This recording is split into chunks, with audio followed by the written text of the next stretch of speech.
लाग गइले खेतवा में बाड़ मोरे बलमुआ हो। लाग गइले खेतवा में बाड़ मोरे बलमुआ हो।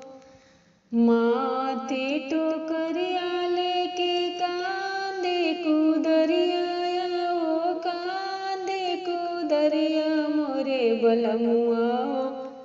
बांधे चलनी खेतवा के बान मोरे बलमुआ हो।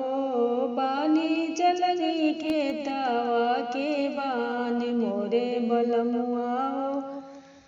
शेरा भरोसा तुआ बाजार से मांगवनी हो। बाजार से मांगवनी मोरे बलमुआ हो।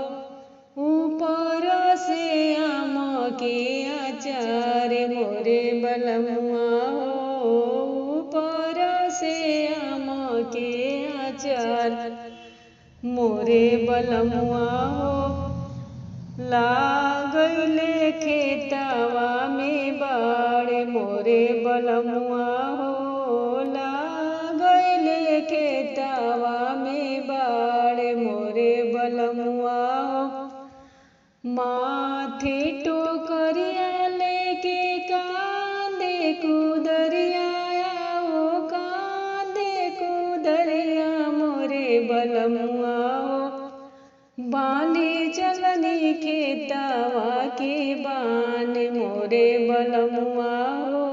बांधे चलनी खेतवा के बान मोरे बलमुआ हो।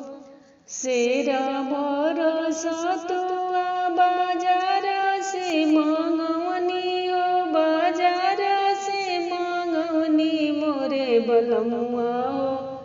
ऊपर से आम के अचार मोरे बलमुआ हो।